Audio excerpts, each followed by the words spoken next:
ಆಗಿದೆ.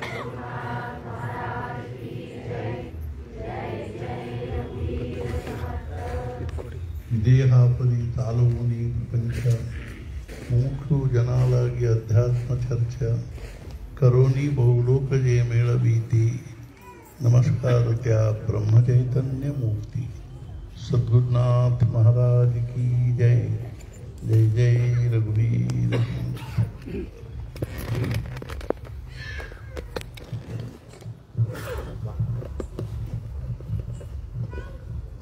ನನಗೀಗ ಕಳೆದ ಅನೇಕ ತಿಂಗಳುಗಳಿಂದ ಕೆಮ್ಮು ಬರ್ತಾನೆ ಇತ್ತು, ಕಫ ಆಗ್ತಾನೆ ಇತ್ತು.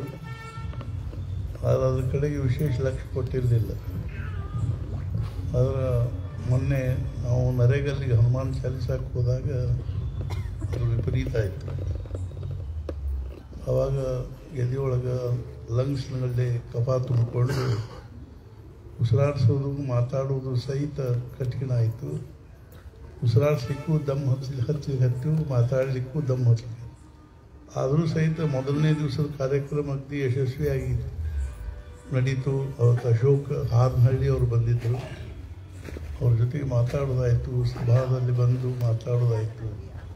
ಮಧ್ಯಾಹ್ನ ಪೂರ್ಣಾಹುತಿ ಆದಮೇಲೂ ಮತ್ತೆ ಮಾತಾಡೋದಾಯಿತು. ಪವಮಾನ ಹೋಮ ಆಯಿತು. ಅವತ್ತಿನ ಸಾಯಂಕಾಲ ದಿವಸನೂ ಭಾಳ ಆನಂದದಲ್ಲಿ ಕಳೀತು. ಮರುದಿವ್ಸ ಮುಂಜಾನೆ ಮತ್ತೆ ಸ್ನಾನನೂ ಮಾಡಿ ಬಂದು ಹನುಮಾನ್ ಚಾಲೀಸನೂ ಶುರು ಆಯಿತು. ಮುಂದೊಂದು ತಾಸು ದೀರ್ಘ ತಾಸಿಗೆ ಬಹಳಷ್ಟು ಆಯಾಸ ಅನಿಸ್ಲಿಕ್ಕತ್ತು, ಕಣ್ಣು ಮುಚ್ಚಲಿಕ್ಕತ್ತು. ಮನೆಗೆ ಹೋಗಿ ಒಂದು ಸ್ವಲ್ಪ ಉಪಹಾರ ಮಾಡಿಕೊಂಡು ಬಂದ್ರಾಯ್ತು ಅಂತ ಹೋಗಿದ್ದೆ. ಕಣ್ಣು ತೆಗಿಲಿಕ್ಕಾಗಲಿಲ್ಲ. ಮಲ್ಕೋಬೇಕು ಅನಿಸ್ಲಿಕ್ಕತ್ತು. ಮಲ್ಕೊಂಡು ಎದ್ದೆ. ಆಮೇಲೆ ಎದ್ದು ಬರೋದು ಸ್ವಲ್ಪ ಕಠಿಣ ಅನ್ನಿಸ್ಲಿಕ್ಕತ್ತು. ಆವಾಗ ಡಾಕ್ಟರ್ನ ಕರೆಸಿದ ಕೂಡಲೇ ಡಾಕ್ಟ್ರು ಹೇಳಿದರು, ಈಗಿಂದೀಗ ನಾವು ಗದಿಗೆ ಹೋಗ್ಬೇಕ್ರಿ ಅಂತ. ಅವ್ರಿಗೆ ಹಾರ್ಟಿನ ಬಗ್ಗೆನೂ ಸಂಶಯ ಬಂತು. ಆಮೇಲೆ ಲಂಗ್ಸ್ಗಳ ಬಗ್ಗೆ ಅಂತೂ ಏನು ಪ್ರಶ್ನೆ ಇದ್ದಿದ್ದಿಲ್ಲ. ಕಾಳೆ ಡಾಕ್ಟರ್ ಅಪ್ಪ ಮಗ ಇಬ್ಬರು ಸಾಕಷ್ಟು ದೃಢಪಡಿಸಿದರು. ನಮ್ಮನ್ನು ಗದಿಗೆ ಕರ್ಕೊಂಡು ಹೋದರು. ಗದಿಗಿನಲ್ಲಿಯೂ ನಾವು ಅಲ್ಲೂ ಡಾಕ್ಟರ್ ಎಲ್ಲ ರೀತಿಯಿಂದಲೂ ಚೆಕ್ ಮಾಡಿ, ಇಲ್ಲ ನೀವು 3 ದಿವಸ ಅಡ್ಮಿಟ್ ಆಗಬೇಕು ಹುಬ್ಬಳ್ಳಿಯಲ್ಲಿ. ಆಯಿತು ಅಂದೆ. ವಿಜಯಕೃಷ್ಣ ಕೋಲೂರು ಅವರಲ್ಲಿ ಆ ಡಾಕ್ಟ್ರು ಮೊದಲಿನಿಂದಲೂ ನಮಗೆ ಬಹಳ ವರ್ಷಗಳಿಂದ ಪರಿಚಯ ಅವರು. ಅವ್ರಿಗೆ ನಮ್ಮ ಬಗ್ಗೆನೂ ಬಹಳಷ್ಟು ಆದರ ಗೌರವ.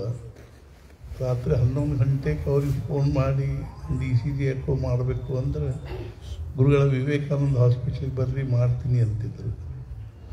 ಮತ್ತು ಅವ್ರು ಏನೂ ಹಂಗೆ ತೊಗೋತಿರ್ಲಿಲ್ಲ. ಬರೀ 2 ರೂಪಾಯಿ ಹಣ್ಣು ಕೊಡ್ತಿದ್ದೆ ಪ್ರಸಾದ ರೂಪದಲ್ಲಿ, ತೊಗೊಂಡು ಹೋಗ್ತಿದ್ರು. ಅವ್ರಿಗೆ ಫೋನ್ ಮಾಡಿದ ಕೂಡಲೇ ಗುರುಪ್ರಸಾದ್ನೂ ಬಂದರು, ಡಾಕ್ಟರ್ ದೇಶಪಾಂಡೆ ಅವರು ಬಂದರು. ಮತ್ತು ಅವರು ಹೇಳಿದರು, ಈಗ ಹುಬ್ಬಳ್ಳಿಗೆ ಹೋಗಿಬಿಡ್ನು. ಆಯಿತು ಅಂತ ಹೇಳಿದೆ. ಅವಾಗ ಅಲ್ಲಿ ಹತ್ತಿರ ಬಂದು ಗುರುಗಳ ನಮ್ಗೆ ಯಾಕೋ ಮನಸ್ಸಿಗೆ ಸಮಾಧಾನ ಆಗೋಲ್ತು, 6 ಗಂಟೆಗೆ ಮುಗಿಸ್ತೀವಿ ಅಂತ. ನಂದು ಹತ್ತಿರ 6 ಗಂಟೆಗೆ ಮುಗಿಸುವ ನಾ ಮತ್ತೆ ತಿರುಗಿ ನರೇಗಲ್ಲಿಗೆ ಬರ್ತೀನಿ ನೋಡು, 8 ಗಂಟೆ ತನಕ ಅಲ್ಲ 9 ತನಕ ಮಾಡೋಣ ಅಂತ.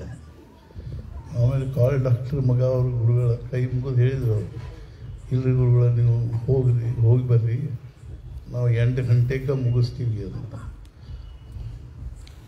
ಆಯಿತು ಅಂದೆ. ಆ ಪ್ರಕಾರವಾಗಿ ಭಾಳ ಉತ್ಸಾಹದಿಂದ ಅಲ್ಲೆಲ್ಲ ನೋಡಿದ್ದು ನಾನು ವಿಡಿಯೋದಲ್ಲಿ. ಭಾಳ ಅಗದಿ ಇದರೊಳಗೆ ಉತ್ಸಾಹದಿಂದ ಮಾಡಿದರು. ಜನನೂ ಅಲ್ಲಿ ಸಾಕಷ್ಟು ಜನ ಸೇರಿದ್ರು. 500-600 ಜನ ಸೇರಿದ್ರು ಅಂತ ಹೇಳಿದರು. ಸಮಾಧಾನ ಆಯಿತು ನಮಗೂ. ಬಂದು ICUದೊಳಗೆ ಅಡ್ಮಿಟ್ ಆದ್ವಿ. ಒಮ್ಮೆಲೆ ಇಂಜೆಕ್ಷನ್ನು ಸಲಾಯಿನು ಅದು ಇದು ಶುರುವಾಯಿತು. ಮುಂದೆ ಮರುದಿವಸ ಡಿಸ್ಚಾರ್ಜ್ ಮಾಡೋಣ ಅಂತ ಅಂದಿದ್ರು. ಮತ್ತು ಅವತ್ತು ಸಾಯಂಕಾಲದವರೆಗೂ ಇಟ್ಕೊಂಡು ಅಲ್ಲಿಂದ ವಾರ್ಡಿಗೆ ಡಿಸ್ಚಾರ್ಜ್ ಮಾಡಿದರು. ಒಂದು ರೂಮ್ ತೊಗೊಂಡಿದ್ರು. ರೂಮ್ನಲ್ಲಿನೂ ಎಲ್ಲ ಸಲಾಯಿನು ಇಂಜೆಕ್ಷನ್ನು ಎಲ್ಲ ನಡೆದ ಇತ್ತು.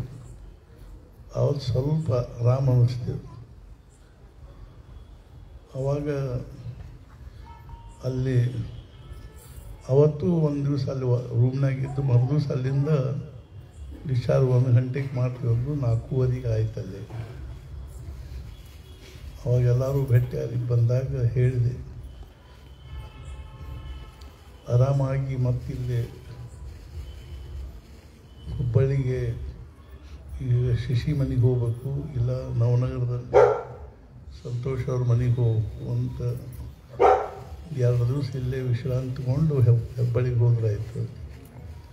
ಅವಾಗ ಅವರು ಶಹಾ ಅವರು ಅಂದರು, ಬೇಡ ನಮ್ಮ ಮನೆಗೆ ಹೋಗೋಣ ಅಂತ.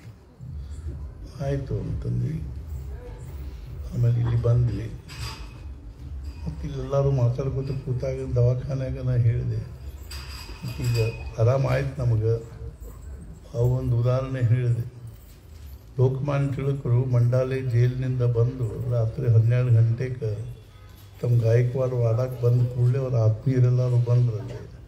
ಕಾಪರ್ಡೆ ಮತ್ತು ಇವರೆಲ್ಲ ಸಬ್ನೀಸು ಎಲ್ಲರೂ ಬಂದ ಕೂಡಲೇ ಎಲ್ಲರೂ ಕೇಳಿದ್ರು, ದಾದಾ ಪುಡೆಕಾಯಿ.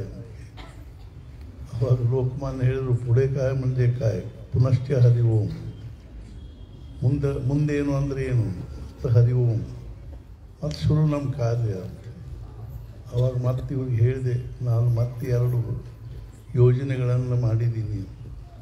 ಮೊದಲೇ ಯೋಜನೆ ಏನು ಅಂದ್ರೆ, ಇನ್ನು ಬೆಂಗಳೂರು ಪುಣೆ ಇಲ್ಲೇ ದೂರದ ಪ್ರವಾಸ ಎಲ್ಲ ಬಿಟ್ಟುಬಿಡೋಣ.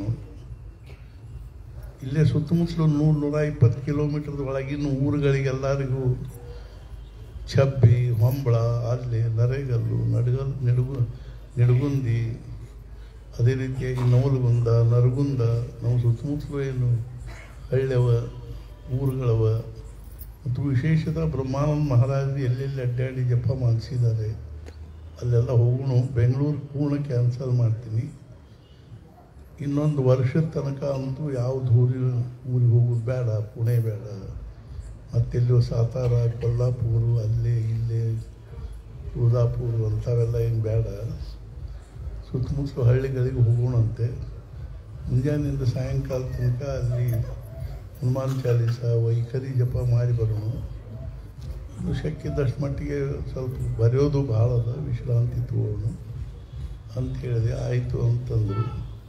ಅದಕ್ಕೆ ಹನುಮಾನ್ ಚಾಲೀಸ ವೈಖರಿ ಜಪ ನಿರ್ವಾಹಕ ಸಮಿತಿ ಅಂತ ಮಾಡಿ ಒಂದು 15 ಮಂದಿನ ಅದಕ್ಕೆ ಮೆಂಬರ್ಸ್ ಮಾಡಿ, ಅವರು ಯಾವ್ಯಾವ ಊರಲ್ಲಿ ನಡೀತಾವೆ ಅಲ್ಲಿ ನಮ್ಮ ಎಲ್ಲ ಸಾಧಕರನ್ನ ಹೆಂಗೆ ಕರ್ಕೊಂಡು ಹೋಗಬೇಕು, ಹೆಂಗೆ ಅವ್ರನ್ನೆಲ್ಲ ವ್ಯವಸ್ಥೆ ಮಾಡಬೇಕು ಅನ್ನೋ ಜವಾಬ್ದಾರಿ ಅವ್ರಿಗೆ ಕೊಟ್ಟು ಈ ರೀತಿ ಮಾಡಬೇಕು. ಒಂದು. ಎರಡನೇದ್ದೇನು ಅಂದ್ರೆ, ನಾನು ಇನ್ನೊಂದು ಮಾತು ಹೇಳಿದೆ, ಹುಬ್ಬಳ್ಳಿ ಧಾರವಾಡಗಳ ಮನೆಗಳಲ್ಲಿ 1 ಗಂಟೆ ವೈಖರಿ ಜಪ. ಆ ಮನೆಗಳ ಲೀಸ್ಟ್ ಮಾಡಿ ಇಟ್ಕೊಳ್ರಿ. ನಾನು ಹುಬ್ಬಳ್ಳಿ, ಧಾರವಾಡ, ಹೆಬ್ಬಳ್ಳಿಯಲ್ಲಿದ್ದಾಗ ಸಾಯಂಕಾಲ 7:30 8 1 ಗಂಟೆ ವೈಖರಿ ಜಪ ಮಾಡೋಣ ಅಂತ ಹೇಳಿದೆ. ಅದಕ್ಕೂ ಅವರೆಲ್ಲರೂ ಭಾಳ ಸಂತೋಷಪಟ್ಟರು. ಕೊನೆ ಹಂಗಾದ ಅದು ಉತ್ಸವ ಆದಮೇಲೆ ಶುರು ಮಾಡಿದ್ರಾಯ್ತು ಅಂತ ವಿಚಾರ ಮಾಡಿದ್ವಿ. ನಿನ್ನೆ ಇಲ್ಲಿ ಬಂದೆ ಇದು ಮಾಡೋ ಹೊತ್ತಿನಾಗ, ಇಲ್ಲಿ ಅಡ್ಡಾಡೋ ಹೊತ್ತಿನಾಗ ಇಲ್ಲೆಲ್ಲ ವಾತಾವರಣ ನೋಡಿ ಅನ್ನಿಸ್ತೀವಿ, ಇಲ್ಲೇ ಯಾಕೆ ಶುರು ಮಾಡಿಬಿಡಬಾರ್ದು ಅಂತ ಅನಿಸಿ ಮತ್ತು ನಾನು ವಾಟ್ಸಪ್ನ ಹಾಕಲಿಕ್ಕೆ ಹೇಳಿದ್ದೀನಿ. ಇಲ್ಲಿಂದನೇ ಶುರು ಮಾಡಿಬಿಡ್ನು ಅಂತ ಹೇಳಿ ನಾವು ಸಾಯಂಕಾಲ 7:30 8 ವೈಖರಿ ಜಪ ಅಂದಿದ್ವಿ. ಆದ್ದರಿಂದ ಈಗ ನಾವೆಲ್ಲರೂ ಇದರೊಳಗೆ ಯಾವುದೂ ವಿಶೇಷ ಹೆಚ್ಚಿಂದ ಏನೂ ಇದನ್ನು ಮಾಡೋಂಗಿಲ್ಲ.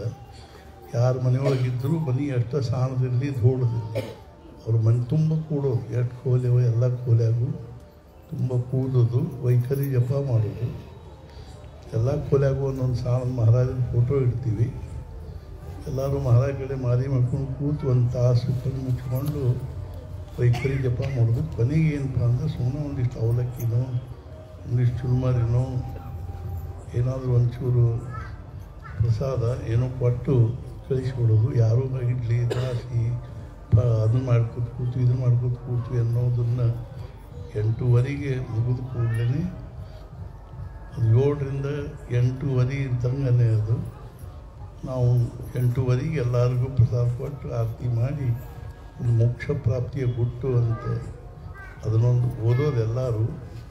ಮಹಾರಾಜ ಒಂದು ಆರತಿ ಮಾಡೋದು, ಮನೆಗೆ ಹೋಗೋದು. ಇಷ್ಟ ಒಂದು ಕಾರ್ಯಕ್ರಮವನ್ನು ಮನೆಗಳಲ್ಲಿ ಇಟ್ಕೊಂಡು ಮನೆಗಳಲ್ಲಿ ಲೀಸ್ಟ್ ಮಾಡೋದು. ಉತ್ಸವ ಆದ ಕೂಡಲೇ ಲೀಸ್ಟ್ ಪ್ರಕಾರನೇ ತಿಳಿಸೋದು ಅವರಿಗೆ, ನಾಳೆ ನಿಮ್ಮ ಮನೆಗೆ ಬರ್ತೀವಿ ಅಂತ. ಅವ್ರೊಂದು ಜಮಖಾನೆ ಆರಿಸೋದು, ಒಂದು ಮಹಾರಾಜರ ಫೋಟೋ ನಾವು ಒಯ್ದಿರ್ತೀವಿ, ಬ್ರಹ್ಮಾನ್ ಮಹಾರಾಜರು ಫೋಟೋ ಇಡೋದು. ಬರೋಬ್ಬರಿ 7:30 ನಾವು ಜಪ ಶುರು ಆಗಬೇಕು. 7 ಗಂಟೆಗೆ ಎಲ್ಲರೂ ಸೇರಬೇಕು. ಹೇಳೋದು ಕೇಳೋದು ಎಲ್ಲ ಮುಂಚೆ ಮುಗಿಸ್ಕೊಂಡು ಆಮೇಲೆ ಎಲ್ಲೇ ಜಪ ಆದರೂ ಒಂದು ದೀಪ ಹಚ್ಚಿಡಬೇಕು, ಸಮಯ ಆಗಲಿ. ಮತ್ತು ಈ ರೀತಿಯಾಗಿ ನಾವು 1 ಗಂಟೆ ಶಾಂತ ಕೂತ್ಕೊಂಡು ವೈಖರಿ ಜಪ ಮಾಡಿ ಅವರು ಆಮೇಲೆ ಮಾತು ಹರಟಿ ಏನೂ ಮಾಡಲ್ಲ. ಕಂಪೌಂಡ್ ಗಾಡಿ ದಾಟಿ ಹೋಗೋ ತನಕನೂ ಎಲ್ಲರೂ ಶಾಂತವಾಗಿ ಪ್ರಸಾದ ತೊಗೊಂಡು ಹೊರಗೆ ಹೋಗಿ ಆ ರಸ್ತೆ ತುಂಬ ನಿಂತು ಮಾತಾಡ್ಕೋತ ಮನೆಗೆ ಹೋದರೂ ನಡೀತದೆ. ದಯವಿಟ್ಟು ಒಳಗೆ ಬಂದ ಕೂಡಲೇ ಮೌನ, ಕಂಪೌಂಡ್ ದಾಟಿ ಹೋಗೋ ತನಕ ಮೌನವನ್ನು ಪಾಲಿಸಿ ನಾವು ಇಷ್ಟೊತ್ತು ತನಕ ಜಪ ಮಾಡಿದ್ದೀವಿ ಅನ್ನೋದು ನೆನಪಿಲ್ಲದಷ್ಟು ಹರಟಿ ಹೊಡೆದು ಹೋಗಬಾರ್ದು ದಯವಿಟ್ಟು. ಆದ್ದರಿಂದ ಈಗ ನಾವು ಪ್ರಾರಂಭ ಮಾಡೋಣ. ಮತ್ತು ಸರಿಯಾಗಿ 1 ಗಂಟೆ 8ಕ್ಕೆ 10 ನಿಮಿಷದ 9ಕ್ಕೆ 10 ನಿಮಿಷ ಆಗೋವರೆಗೂ ವೈಖರಿ ಜಪ ಮಾಡಿ ನಾವು ಈ ಕಾರ್ಯಕ್ರಮವನ್ನು ಮಹಾರಾಜರಿಗೆ ನಿವೇದಿಸಿ ಎಲ್ಲರೂ ಪ್ರಸಾದವನ್ನು ತಗೊಂಡು ಏಕದಮ್ ಶಾಂತವಾಗಿ ನಾಮಸ್ಮರಣೆ ಮಾಡಿಕೋತಾನೆ ಇರಬೇಕು. ಇನ್ನು ಪ್ರತಿ ಸಲ ಎಲ್ಲೇ ಇಟ್ಟರು ಸಹಿತ 7:30 7ರಿಂದ 8:30 ಅಂತಿದ್ರೆ 7ರಿಂದ 7:30ವರೆಗೂ ಎಲ್ಲ ತಯಾರಿಯಾಗಿ 7:30 ನಾವು ಕಣ್ಣು ಮುಚ್ಚಿಕೊಂಡು ಜಪ ಮಾಡಿ 8:30 ನಾವು ಇಲ್ಲಿಂದ ಎಲ್ಲರೂ ಏನದ ನಮ್ಮ ಮನೆಗಳಿಗೆ ಹೋಗಬೇಕು. ಈ ರೀತಿಯಾಗಿರ್ತಕ್ಕಂಥ ಒಂದು ಪದ್ಧತಿಯ ಪಾರ್ಶ್ವಭೂಮಿ ಏನಿದೆ ಅನ್ನೋದನ್ನು ಇವತ್ತು ಹೇಳಿದೆ. ಇನ್ನು ಪ್ರತಿ ಸಲ ಹೇಳಬೇಕಾದ ಅವಶ್ಯಕತೆ ಇಲ್ಲ. ಎಲ್ಲಿ ಬಂದಲ್ಲಿ ಏನದ ಜಪ ಪ್ರಾರಂಭ ಮಾಡಿಬಿಡ್ತೀವಿ. ಸದ್ಗುರುನಾಥ ಮಹಾರಾಜ್ ಕಿ ಜೈ ಜೈ ರಘುವೀರ ಶ್ರೀರಾಮ ಸಮರ್ಥ. ನಿಮ್ಮ ಪದ್ಧತಿ ಬರ್ತದೆ. ಒಂದು ಸಲ 4 ಸಲ ಗಂಡಸರು ಅನ್ನೋದು ನಾಮವನ್ನು, ಆಮೇಲೆ 4 ಸಲ ಹೆಣ್ಮಕ್ಳು ಅನ್ನೋದು. ಶ್ರೀರಾಮ ಸಮರ್ಥ, ಶ್ರೀರಾಮ್ ಜಯ